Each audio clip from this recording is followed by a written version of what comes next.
The third wine we are tasting now is really our specialty, and it's Barbera. And the name of the wine is Vigne Vecchie, which means old vines. So this is a really important project that we started in 1987, and we decided to map the oldest vine of our vineyard of Barbera.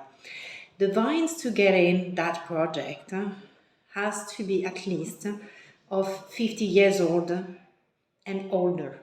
So meaning that nowadays we have from 50 to 80 and 90 years old vines. That wine is specifically Vigne Vecchie 50 because this wine was released in 2009 for the 50th anniversary of the cooperative. It's a Barbera d'Asti, and it's a Barbera, I would say, like a once upon a time, with the punchy acidity, the very big fruit, and the structure coming from the old vines.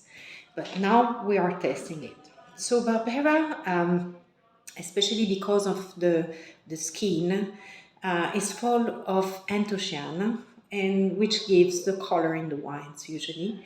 And it's a very intense ruby red, very bright and very clear. On the nose, wow, that's the specific fruit of Barbera, and it's very intense. It's that cherry hints and some hints of, probably a little bit of flowery aromas, such as maybe violet, purple violet, and you have that, complexity between the little red fruits and the mature red fruits.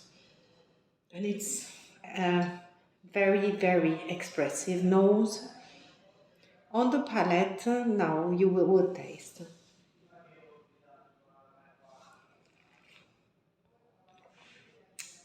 That's very interesting wine because, of course, Barbera is that kind of, very fresh, very fruity grape that gives that kind of wine.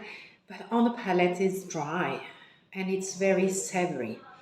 The complexity really comes from the concentration that you can get from the very low yield that you gain from the old vines. So you get that complexity and that structure. Of course, Barbera is very versatile and it usually gives wine that can be paired with quite any kind of food. But for that wine, I would suggest, of course, red meat because it's a quiet structure.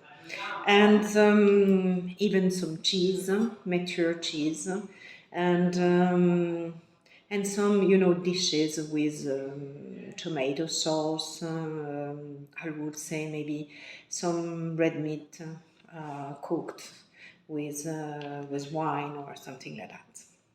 Thank you.